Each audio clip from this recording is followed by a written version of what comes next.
You're Wow. welcome. I don't even get to You're the welcome. intro and you're burping. Luke and I got some brews. We got some dudes. That's me and him. I'm Jake. That's Luke. This is Drawn to DC. Off panel, off topic presents Drawn to DC. Now, you're probably wondering, why am I doing this with Luke and not Tyler? Well, Luke and I have been watching these DC animated movies for a long time. We even Because did a. Tyler is a Marvel fanboy and doesn't He like is. fucking DC, He's so a Marvel shill. He wants to be on the episode. He wants to be on the because the ideal is to try and review all of, most of, if not all of the DC animated movies, which is like 57, 58 movies. So it's going to be a long time. But he wants to come on the show and do Batman: The Killing Joke and Gotham by Gaslight because he hates both of those movies. I think he's fair. understandably, Killing Joke. I know why he probably hates it. I get that. Yeah, I But think Gaslight everybody was hates that dope. one. Gaslight was dope. His reasoning for hating it is exactly what you would think. It's the same reason An everybody hates it. unnecessary first Yeah. 30, 45 Oof. minutes. Which Because ugh, no Batman fan is like, oh yeah, that's great. Every Batman fan is like, that's fucked up, man. That's weird that's because he's like banging it. well, If you think about it, it's kind of the beginning of daughter stepfather porn. If you think about it, that's yeah. kind of like the beginning. But 2016. if you watch Batman Beyond, they also touch base on that, and that's like the Yeah, whole reason why he has a falling out with Dick is because at some yeah, point him and Barbara do this weird tango thing, and Dick's like, "I'm out." yeah. I don't know why Bruce Timm wants to do that, like why he's all about that, but you know, it is what it is. But anyway, speaking of Bruce Timm, first ever episode. It's only fitting we do the first animated movie that started this whole thing. We're gonna start with this one, and then after that, we're gonna kind of go in a more canonical order after that. But because there's a Flash movie coming out. Um, but we're gonna be talking about Batman: Mask of the Phantasm, as I mentioned, the first one. Big deal. This movie. I actually, funny enough, I didn't watch this when I was a kid. Um, I don't. I think I'd watched Batman and Mr. Freeze Sub Zero. I remember watching that. I love Sub-Zero is probably my favorite Yeah. animated DC film of all time, and we'll Yeah. get into that when we watch that one. But Well, yeah. Phantasm's solid. For me It came too. out in '94, and it In was up for between a the lot of first two awards. seasons. It was up for a lot of awards actually, but Lion King came out the same year, and Lion King fucking just crushed. So fell on the wayside because it had like the best original song, like the story was all like, which I want to talk about too. Is it's this like such an advanced story, and Mm. it's got this depth and like all these like nods and shit, but then Yeah. like the dialogue just goes I don't like the know. dialogue is a It little it de- take it it back de- with me.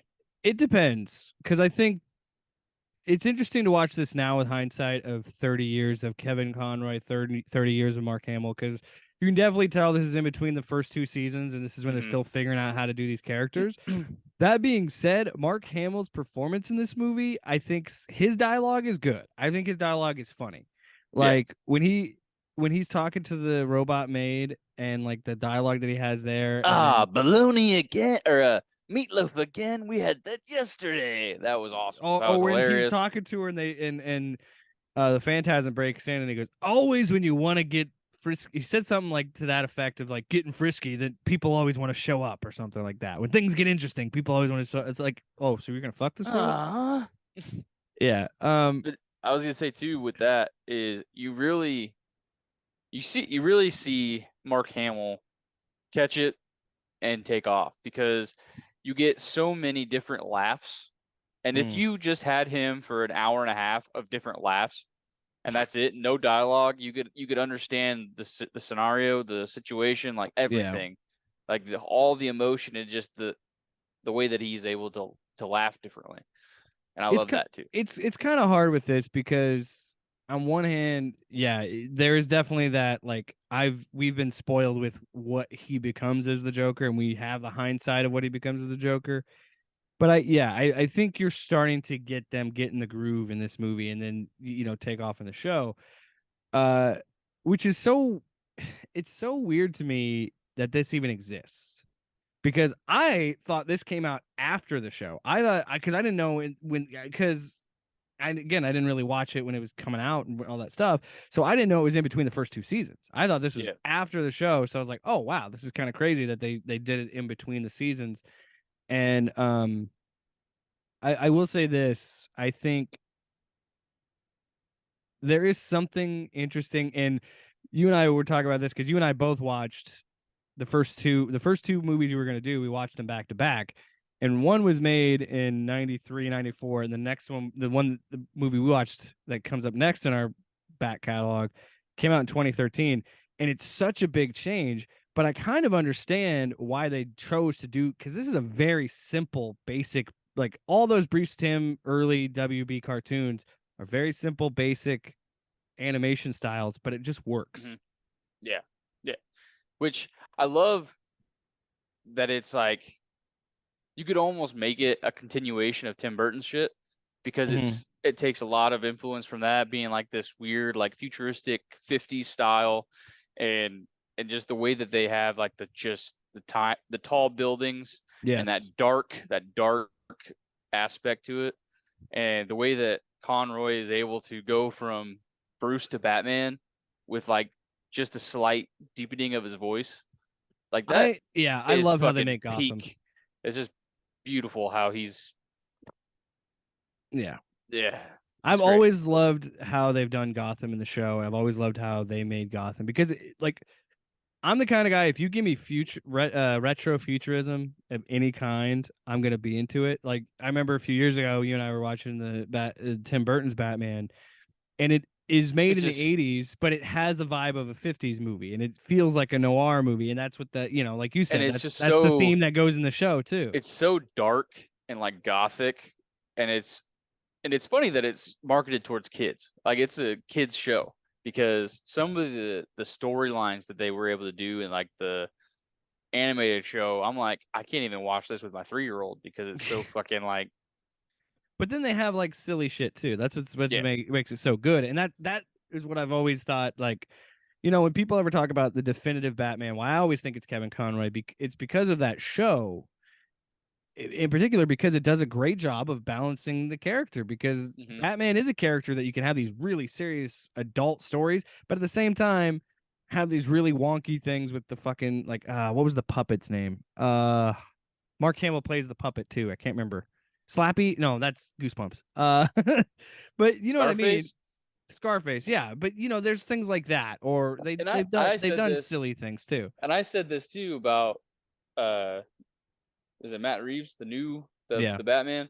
I said we should have Mark Hamill as the ventriloquist, and he Mm-hmm. does the voice for Scarface, and he's in Arkham, and he's Mm-hmm. released, and then starts having these fucking nightmares about Scarface coming back, and then we do this whole fucking thing about that because I think that would be a cool callback, and it'd be super cool to see Mark Hamill back on big screen. So some backstory how this movie came to be. Impressed by the success of the first season of the Batman animated series on Fox, Warner Brothers assigned Alan Burnett to write a story for a full-length animated film. The original idea for the film was to have Batman being captured by his enemies at Arkham Asylum to face a kangaroo court in which villains try him for making them what they are. Which the reason they said they're not going to do it was because it was too brainy, and that's absolutely correct. That would not work for a kids show or a They kids did movie. they They did did do do a something couple like this, episodes yeah. or like a 2-part episode or whatever it is, and The it was trial is what it's called. and I had a hard time fucking following that shit because it was I because love he's it's like a scarecrow episode and he's like in a straitjacket and he's like basically just because the whole idea of his parents' death traumatized him and he like just created all this shit in his head and they're like coming at him and all this stuff and it's just like the doctors are like the Joker is the one that keeps giving him the serum and it like makes him like it's fucked up. It's pretty uh crazy. another thing that I found interesting about this too is Joker is a big part of this movie, but originally Burnett wanted to be removed from the TV stuff and kind of tell a story of Bruce trying to fall in love. And I like that too. And I think they do a good job of implementing the Joker in this. but it does seem like you could tell that he was added later in the story Yeah. because he doesn't show up. I looked at because this movie's like only an hour 17 minutes, right? Mhm. And he doesn't show up until like halfway through the movie, like 35, 40 minutes into the movie is when he finally shows up. And I will say, I love his reveal when he comes walking out of the tunnel and you finally hear the laugh and you're like, oh, Joker's Mhm. in this. You know, even though I knew he was in it, it's still like that moment of like, oh, cool. Well, This is then the how we're gonna part, bring him in the movie. and then the part two where the dude Salvatore, whatever his name is, comes for like protection. He's like, bro, you're the only one that can stop the Batman from killing me. Like, you need to help me out. And then he fucking kills him. Yeah, it kills him He anyway. gasses him, and then he sets a trap to try and catch Batman. And then they revealed that it's not Batman killing people, which is Oh, I forgot to that tell was you, awesome. Luke, your angel of death has arrived. And I will say, Jacob. I love creating a villain for this movie and making it work and making Hmm. it intimidating. Like that first scene. So the first scene, you got the gangsters being like, we're talking, da, da, da. And then, yeah, you can kind of see Batman in the distance, and you're like, oh, he's going to come in and fuck him up. And sure enough, yeah, he breaks in, beats all the dudes. And then that's when we get the introduction of the smoke, and you get the introduction of the phantasm, and then the line of like, your angel of death has arrived. I'm like, even for a kids movie, I'm like, that's fucking rad. That's Yeah. badass. Like, that's such a cool moment. And shout out to the score. Holy shit. I'm watching this and I'm like, man, they are pumping that score in the beginning of this when he's running in the parking garage. Batman's running to the parking garage. And it's like that Danny Elfman, like, style animated Which score. It's again just is great. so cool that you can have such a fucking hard score in an animated show. Mm-hmm. And like Yeah. just like the time that they took in production and to get this shit going is amazing. And I wish that the universe was this good, like the actual like live action shit was this good, because the DC animation, literally from the animated series up until now, has been 10 steps ahead Mm-hmm. of their main universe. And it's just like, dude, why can't you just do this? Do Elseworld multiverse type shit.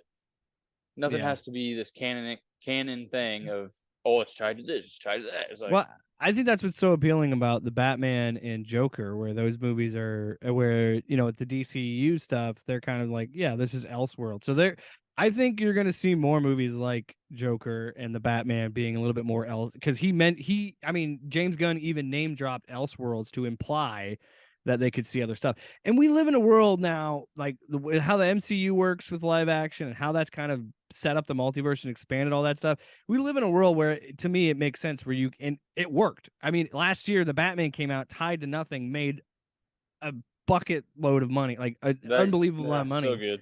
So Like good. these characters don't need to be tied to a continuity or a canon to Hmm. work on their own, and and I agree. Like, I would love to see more adaptations of, while we're doing these animated stories or these animated movies, I would love to see more of these stories adapted to live action.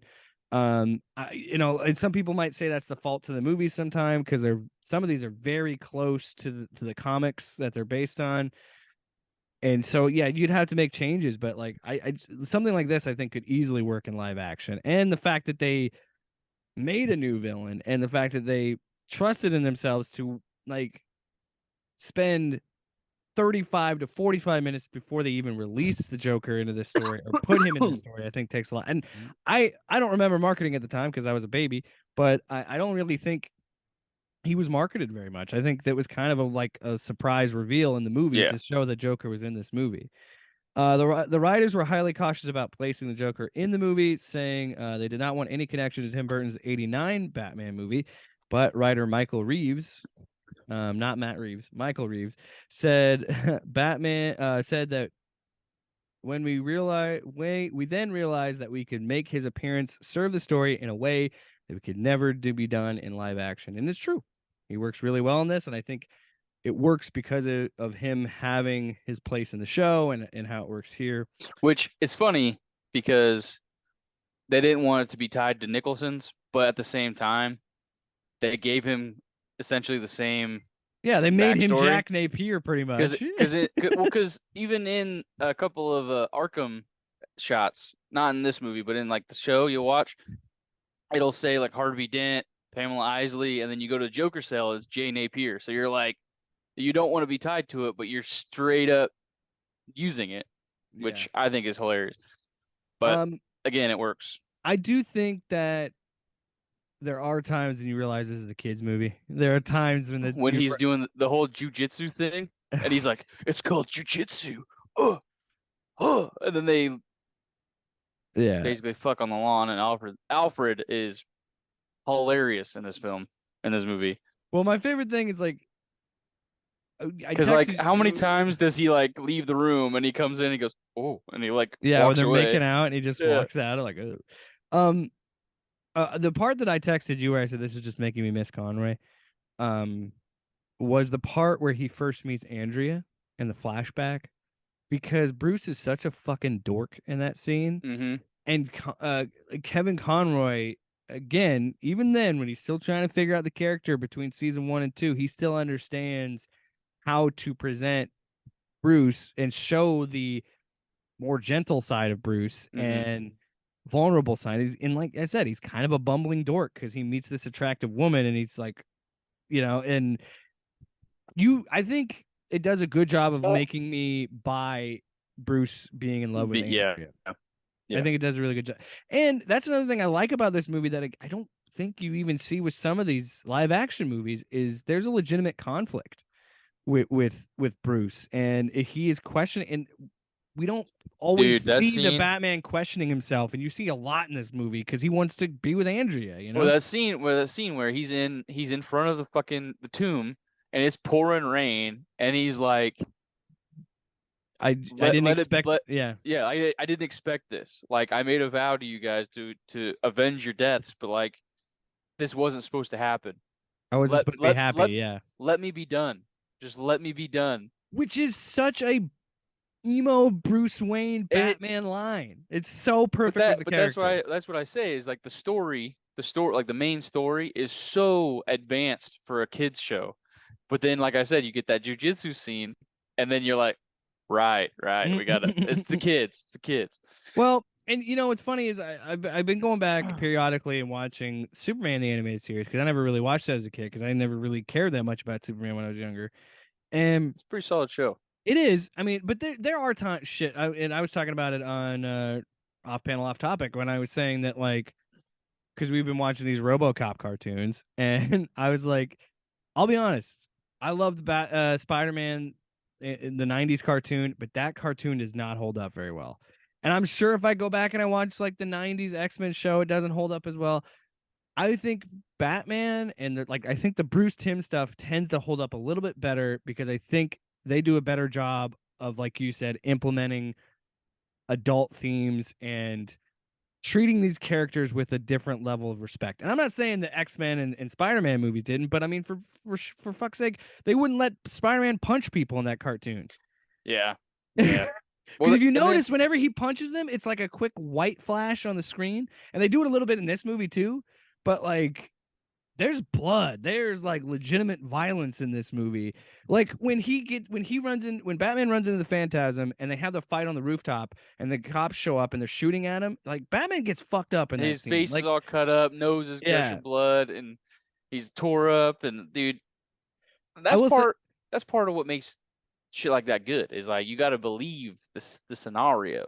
one of the silliest reveals of Andrew, like someone finding out Batman's identities was in this movie because Andrea just happens to be in the graveyard where he's like Yeah, he's staring talking at to the his gravestone, like just happened to be there. yeah. Oh shit, huh? Well, it's like a I don't know, because Well, she was obviously it's supposed to mirror that flashback scene yeah. from Well, earlier. I and it understand why it's and there, she's but obvious. It's obvious to be like she might be the Phantasm. By the way, why is she in the graveyard at 1 in the morning too? that's another thing that's hard. I want to give this movie the benefit of the doubt because I know the twist. I knew that, right?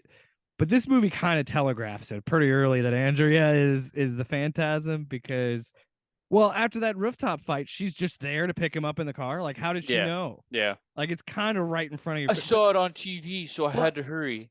but it's a kids movie, so kids might not pick up on that. Yeah, Adults will yeah, probably be like, "Wait a minute, how did she's there? It just yeah, happens to be there." yeah. Yeah. There's again. I think this movie for me really does stand the test of time just because of uh Burnett's writing. Dini had some on it, and Paul Dini has done so like Burnett, Dini, Tim, they all did great work on the show, and it shines through again on this movie. Um and again, the art style, because of its simplicity, I think still works. The only problem is this isn't like, and we both watched it on HBO Max. I'm not calling it Max. I'm not doing it. So stupid. But we Yeah. both watched it on HBO Max, and I mean, I'm not a huge fan of the HD transfer on this. I don't think it looks great. I think like I just watched it in the square. I didn't stretch it out. I just watched it in no, the I was watching it on my laptop, and I was watching full screen on my laptop, and it just, I don't know, it just seemed a little grainy, and it's like I feel like you guys could have done a little bit more. Now, if I watch the animated series that's on HBO Max, I'm pretty sure that's fully remastered in HD. Mhm. So I imagine it looks great. I haven't looked at Superman. I don't think Superman's been remastered, but I still think uh that the art still stands the test of time because me and it's that Everly have simple been style. watching Justice League too. And Justice League or Justice League, Unlimited, just Justice League. just Justice League, because Unlimited is after. We're going kind of in order of it. But Right. that show, dude, like, That show's great. That's a beautiful show. and Early it's funny, 2000s. and it's funny how these writers and how because I found myself a little emotional watching the Phantasm too at times. But we watched the episode where Diana stops a fucking missile and she's drove into the ground and she's not getting up. Fucking Batman hops in there and he's just throwing gravel. He's just tossing bricks, Yeah. tossing shit. And then Martian Manhunter finally comes over and just puts his hand on his shoulder, and I'm like tearing up. I'm like, dude, this dude is trying to save this woman, and then his friend is like, bro, she's gone.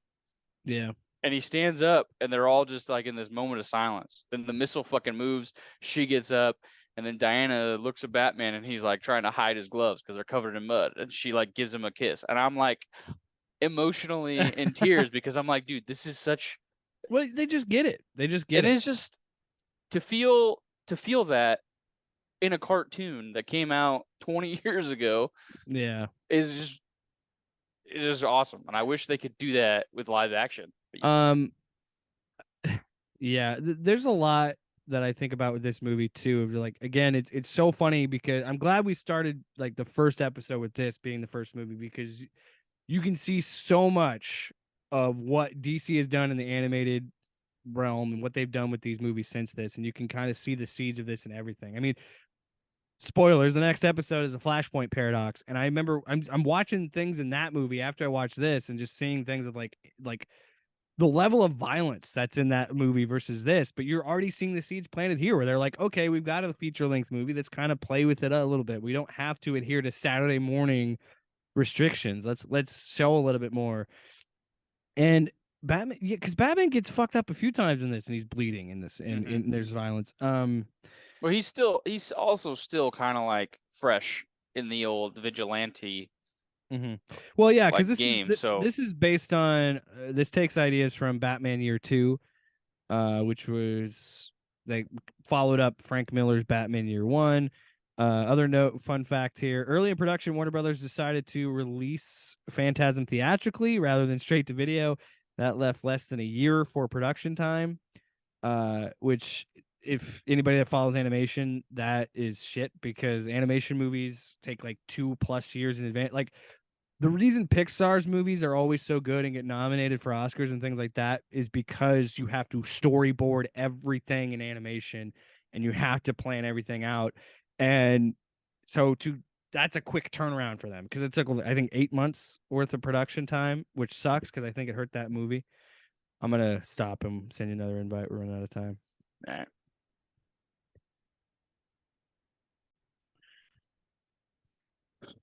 Some other God, note, some other notes about this release. So because of that, switching it to theatrical, it was a flop because it were, I mean, which is not a surprise to me. If this movie had just been released as on VHS, I think it would have been just fine. But so I wanted to talk about the final fight in this because this is one of the notes. So the climax of the movie involves an automated model of Gotham City, which was and they made it into a kaiju fight because it was Joker and Batman fighting throughout all of Gotham City. and that was a reference to the mainstay of is a homage to the Batman comic books of the Dick Sprang era, often featuring the hero fighting against the backdrop of giant props. Like they also did it in the New Adventures of Batman episode Legends of the Dark Knight. So um so from start to finish the movie was completed in 8 months, which is insane for an animated movie. Which Yeah, in hindsight is actually impressive. fucking amazing because it's a solid film. Yeah. If they had a 2-year Oh stamp though, gosh, could you dude, it would imagine have the been movie? amazing. That's probably another reason why the movie is only 77 minutes. Yeah. Like I feel like if they were given more time, they probably could have released, a movie that was 90 minutes long, 2 hours Mhm. long. And that's another thing I found interesting. It works well. Like you could definitely tell this was intentionally written as a movie and this was intentionally written as one long narrative. It doesn't feel like like 3 episodes thrown together. It really Yeah. does feel like its own story, and it feels like its own movie. Um, Batman: Mask of the Phantasm opened on Christmas Day, 1993. Well, no shit, you guys failed. You released this on Christmas Day. To 1,506 theaters, accumulating 1,189,997 or So 975 just shy its of first 2. 2 days. Yeah. Just shy of 2 mil. The movie went on to gross 5.7 million in the domestic box office intake, which is still a flop, based on their But budget. compared to what was the what I was gonna say, what was the budget? Yeah, I don't have the budget in front of me. The filmmakers blamed Warner Brothers for the unsuccessful marketing campaign, which is commonly attributed to the rush production schedule due to the studio's last-minute decision. Wait a minute, Warner Brothers making shitty decisions? Never heard of that. What? What? Another quick thing. So it did make profit when it was released on home video. So then Bruce Timm and everybody was like, "Hey, no shit." Mask of the Phantasm. Listen to this because this is gonna be amazing. Released on Laserdisc, April 1994, and on VHS in May of '94 as well. The VHS. What happened here? Oh, I lost my screen for a second. So the VHS really, this is probably where you got it, was came back out in April 2003 as part of a 3-tape pack with Batman and Mr. Freeze, Sub-Zero, and Batman Beyond Return of the Joker. Also was really I did not actually. well. Oh, did you get the I only Batwoman one? had Sub-Zero. I didn't Well, have. it also got released with the Mystery of the Batwoman, I think. Yeah, I didn't have that one. I've never seen that one, by the way. I don't think I have either actually. Or I tried to watch it a while back. I don't remember. Anyway, it'll be a adventure, I guess. The movie was finally released as a part of the Warner Archive collection on Blu-ray on July 25th, 2017, featuring new high-def transfers in 16:9 and open matte 4:3. So yeah. It's also included in the Batman the Complete Series release. So you got ghosts in your house? My wife. Oh. So yeah, big a lot of we're gonna have to stop the recording. No, my in-laws are coming. Oh. They're gonna be here in like 10 minutes. So we might have to and then do Flashpoint later if that's cool. We'll see, I guess. I mean, I figured we could just. Well, yeah. Another couple things. I want to give a quick shout out to Dana Delaney because I didn't know this. She plays Andrea, but she's also Lois Lane in the Superman animated series. Did not know that. So there you go. I usually pick up on shit like that. Yeah. I'm usually a good ear for voice actors. Stacy Keach is the masked version of the Phantasm, which Stacy Keach, I only remember him because he was on the show Titus that nobody else has ever seen. It was Christopher Titus' sitcom that I really liked. But just like literally all he says is your angel of death has arrived. Or whatever the fuck it is. That's all you gotta say. That's all like, dude, dope. Yeah.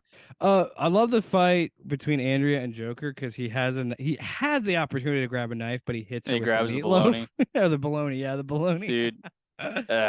Such a Joker move. I fucking love it. Okay, going back to that, the part where he shows up at the place the first time and you see him talking to the robot and he like pulls a piece of her face off, and he goes, and like I'm Yeah. gonna save that for later. Like what? Yeah. You multiple times you references fucking that robot. Yeah, like all right. Um, I love the Which I fact. think that's before Harley makes her debut too. Well, So I don't know if she was in the show at this time, but yeah, if she was, they intentionally left her out of it. I don't. Yeah, I don't. Yeah, you think you might be right. I think she comes in later. Um, I'm trying to think of the things I want to talk about. Yeah, Alfred's great in this because yeah, there's it's just multiple his times stupid humor is they're just fucking like. and he's like, I'm out. Yeah. But the part where he says, "You still love her? Are you gonna go back?" And he goes, "You don't know me, Alfred." And he goes, "I'm used to powder your bottom, sir. I ought to know you."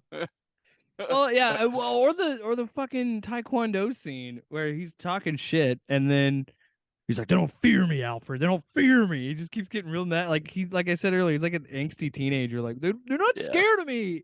They're scared of the phantasm. But then he finally puts on and like dons the cowl, and Alfred's like, "Oh, Master. oh, so scary." I'm like, The one time that I was like, okay, was I think was it after Andrea is in the explosion at the end, and then like he finds her locket in the Batcave, yeah, and then she's on the boat, and I'm like, do they ever use her again in the show? Because I don't think she nah, I ever. don't think so. I was like, why didn't you just kill her? Like, Yeah.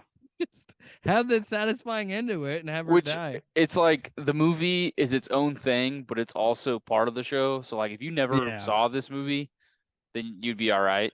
that's what's so great about it is it's so well made that it's baffling to me that it is in continuity of that show, but you could totally watch the show without it, or like you said, you could watch it and never watch the show and you'd be totally fine. It's so like perfectly self-contained, which is really Hmm. cool. Uh, the dude who played oh, another scene that this is Artie, what the well, councilman. yeah, and this is the problem with the show and in the cartoon and maybe for kids. Joker is so much more sinister in the kids show than you can imagine. Joker in like adult stuff, he just fucking kills somebody or maybe like carves a smile in their face. The show is always more fucked up because he gives them the Joker stuff. Yeah. And like the fact that And he's in the fucking hospital the and dude he's that just he's having a fucking panic the attack. dude is it Chucky? Is it no? Because No, that's Salvatore or whatever. Sal, yeah, when he kills Sal. him and it's the trap to get Batman, that was fucking morbid. And he's got a bomb strapped to him and he's just laying there. But the attorney dude that was having the laughing fits in the hospital, that was fucking gnarly. And I'm like, And they it's juice so him much to get him worse. to calm down. And Yeah. then Batman shows up and he starts having another panic attack and he's just laughing through the whole thing. Like Yeah. that's fucking So dark. good. That's So fucking good. this like which you can I feel like you can get away with shit like that in a cartoon more Mm. because it's not as gruesome, but at the same time it's like, dude, Well, it's a kid show. It's like what Bruce Tim has said in interviews. He's like, in a way, it's kind of worse. It's much worse if you think about it. Because yeah, these people aren't even dead; they're just frozen with a smile on their face. It's messed up. And the fact that like that was one of the things they could take from the Tim Burton movie was like, we'll use the Joker serum thing, Hmm. but they're not dead. They're just. I'm like, again, they're petrified with a smile on their face. I feel like that's a much worse case than death, Yeah. right? Yeah. Uh, is there uh, is there anything else you want to talk about? I think that we've kind of touched on. Um, I want, like I said, I think overall, I think the cast does a great job. Yeah. I mean, are there things that really don't hold up as much for this movie because it's 20 plus years old? Sure. Oh shit! Now this movie's coming up on 30. Now I think about it, on Christmas, this Shit. movie will be because I'm almost 30. It's as old as me. Um, Yeah. I think that you're right. There are times where it's like, okay, this is a kid's show, this is a kid's movie, this is the dialogue. But I think overall, I think it serves its purpose. I also like the animated. This movie kind of shows it a little more too with Gordon and Batman's relationship, where Gordon's like, I'm gonna back up the bat no matter what. Yeah. No matter what, the bat's innocent. And then Bullock is just like, hey, He's the Batman. he's a Batman. Oh, well, great example of that, yeah, it was when he's like, Batman doesn't kill people. End of story. That's just what he's like. Batman doesn't kill. That's it. I don't want to hear any more of it. Like he just trusts Batman enough to be like, no, he's never done it before. Why would he start doing it now? He just doesn't do it. I really like that. Also, one of my favorite Joker lines was, "I've seen Batman. He's not as pretty." Yeah. Um, it does bother me that Joker figures out it's Andrea before Batman does, Well, but that's also because of timing. But his his relationship with connection to with the mob Chucky, and everything. great. Hey, I like that twist. I totally. This is so funny because I haven't watched this movie in so long. I completely forgot about the Joker twist, where Joker was with It was like Chucky before. I was like, oh fuck yeah, I remember that now. because Okay. they literally show you the entire movie. They're like, Yeah. and then they reveal it, and then you're still like, what? Because his The nose is so blatantly obvious, and well, they literally only show him to show his face. Like, another example of something cheesy that didn't work was when Batman finds out it's Joker and he's just like, wait a minute. And he just takes a red marker and makes yeah, a yeah, smiley face. And which I'm is like, fun, which is really? funny. Well, we could. It's funny too because it's a black and white photo, so he sees the guy with a Yeah. white face, like the Yeah. makeup, And and he's then like, he's wait, like, let me draw a red smiley face. which plays on when we were trying to do. The two Batmans. Wait, Wait, that what? Harvey Dent's Two Face. Oh my god, He's such a liar. Gordon, He's so two. Gordon. Alfred, call Gordon. I got an idea. Uh, but yeah, but even so, again, I love that it's implemented well into the story. However, I do have a complaint with that. I prefer it in my grand scheme of Batman lore and canon and how my head canon. I do prefer it where we don't know anything about Joker before he becomes Joker Yep, and he's just yep. Joker.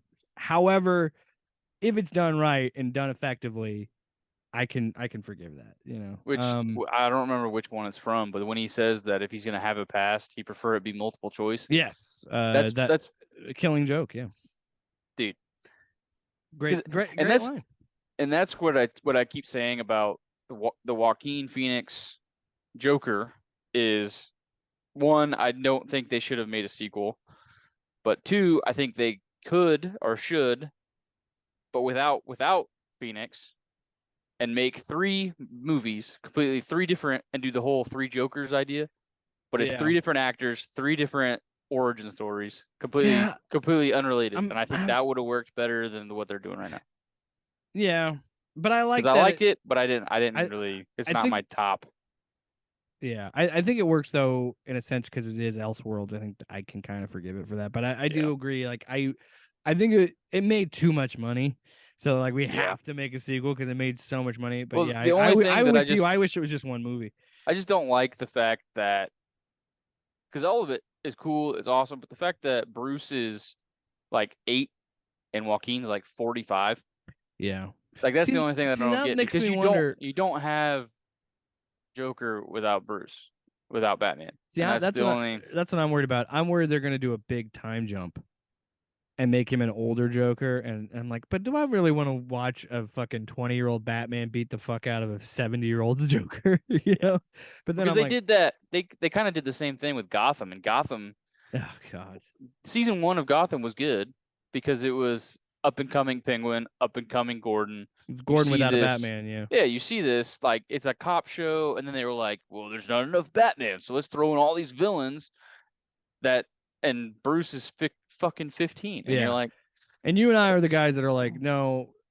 Again, our head canon, how we perceive the character, how we like the character is like, well, these characters would exist because of a Batman, not the other way around. yeah, Because the show made it be like, and that's what this, and that's what I thought was interesting that they were going to do with this movie, Mask of the Phantasm. Originally, it was going to be like, we're the way you are because we are the way they are because of you. You made mm-hmm. this vigilante thing, so you made it being like, well, we can be as theatrical and silly as we want. I mean, I think they did a great job of doing that with the Nolan movies. So I thought that was interesting. They were going to do that with this. Fun story about this title. Never once do they talk about the actual Mask of the Phantasm. It's just a cool name. Yeah. Could have been Yeah. Batman Phantasm, but they're like, no, Mask. And The character design's dope. I love the look of the character. I He's like this love the fucking Phantasm. Grim Reaper type With the motherfucker, hooked and hand and shit. yeah, But there is a lot of but the problem with this animation style though, there's a big suspension of disbelief because when it's revealed as Andrea, is like, well, now she looks like it's the shape of a woman. Where how do we go from this big burly man because they to don't really this like dainty woman. they don't necessarily show that like she wore this big like body armor or anything. It's just like she just takes it off and she's Well, a woman. it's almost like the hood, It was just like her whole get up. Yeah, I the guess. poncho was like she had football pads on or something, and then it was just like whoop, and then it was like, oh, dainty woman. Also, shout out to this movie also being really fucking dark. When she almost went into a giant fan, and I knew she Yeah, wasn't going to. And I'm like, this would have been like this is still kind of like really tension raising for a kids movie. I gotta give. I love it when Batman. He's so smart, right? He's like world's greatest detective, all this stuff. But yet he still does dumbass shit sometimes. Where like big fan, sucking up all this air. I'm gonna drive in. I'm just gonna drive at it, and then when it be surprised when it knocks me off course. right. It's like, what did you think was gonna happen? But And then then his big solution is like, I'm he's just gonna jump it. let the bike go into it and He blow it doesn't up. even. That's the thing that too. And this is where being a little bit more experienced Batman. He doesn't know if that's gonna work, but he's like, "Fuck it, I'll just shoot my motorcycle into it and see if it Shoot my blows up. love. I'll save you, Andrea. That's all right. I can buy a new bike. I don't fucking care. All right, so verdict. I feel like you said rated out of 7 for the Justice League. So 3 categories to give us the verdict here. Out of 21, if we're gonna go by sevens. We're doing animated movies, so I feel like the best way to rate it is story, Animation. Animation, art style, and the voice acting. Voice Story, acting 7. Voice acting 7. Really, you're gonna go with the 7, all right? Yeah, for the voice. I would give it. I would awesome. give it 6 because we're not quite to the level that we've heard in the animated series and what we heard from Hamill and Conroy. Art style, I still think is pretty solid. I give it a 7, or give it give it a 5 out of 7. And the story itself, I give it a 5. It's pretty simple. So yeah, like I said, it's a 7 story. It's probably like a 3 dialogue at some points. So I think 5 is a solid for the story. I believe I gave it a 16 out of 21. What did you give it? So I say You said 7 on voice. I said 7 on voice because like I said, Hamill and Conroy are the epitome of of good and evil, and like I love, and despite the fact that they're still kind of getting their footing, I still think that it's done beautifully. So that's a 7. Story's a 5. Animation style, I'll do a 6 on the animation because it's good. It's not great. It doesn't. I mean, it's the 90s, which is great. So you give it a little bit higher. You gave it an 18. I gave it a 16. 18 out of 21, 16 out of 21. It's still pretty high. I mean, like I said, it's a good ass movie. And for the fact that it was the first animated DC movie, I think that it laid it out there. And that's kind of like, I'm really interested to see where we come on the next episode where we talk about Flashpoint. Because I think we were talking about it before this show, and you and I like going from the Bruce Timm style to the New 52 Jay Olivia style is like, whoa, what a fucking change. So time leap for sure. And just just styles in general. Like they're clearly pulling from like you know what it reminded me of? Funny enough, it reminded me of like the Boondocks and Black Dynamite. Like that, like hard edge, like anime looking style is what it kind of looks like to me in Flashpoint. So yeah, that's it. Number 1 in the books, drawn to DC, Batman Mask of the Phantasm. What'd you think of it? Let us know in the comments on the YouTube. Wait for your angel of death. Next week, number 2, The Deuce. We're going to be doing Justice League, The Flashpoint Paradox, because there's this new Flash movie coming out. I don't know if you know this. And we're going to talk about that too, because I will give this movie, before I've even seen anything for this movie, I will give it props because the suit that he has in that movie is the same suit at the end of the Flashpoint Paradox animated movie, and I'm like, points for that. Points for that. Which, and I guess we'll talk about it more, but it's a hard pull from the story. They just tweaked a couple Yeah, I'm things. wondering how they're gonna do it because I'm wondering, man. But I'm still pissed that we didn't get like I would have loved to Jeffrey have Dean seen Morgan. Jeffrey Dean Morgan Yeah. in that Flash movie. But I understand the idea of doing Batflick and Keaton and whatever. But we'll talk about that when we get to the Flashpoint. And that's it, folks. We know what we should do is get a. I don't know how we would do it, but it would instead of Bugs Bunny beat us at the end, because you know how like when they did like the little dun, dun, dun, dun, at the end and it's Bugs Bunny, but you can't. That's all, folks. Yeah, I can't animate, but I can talk about it, I guess. Do they eating the carrot? Oh, well, I do Warner love Brothers. that. Well, I mean, we already did. You already did the Photoshop for Phantasm, so I mean, that only makes sense.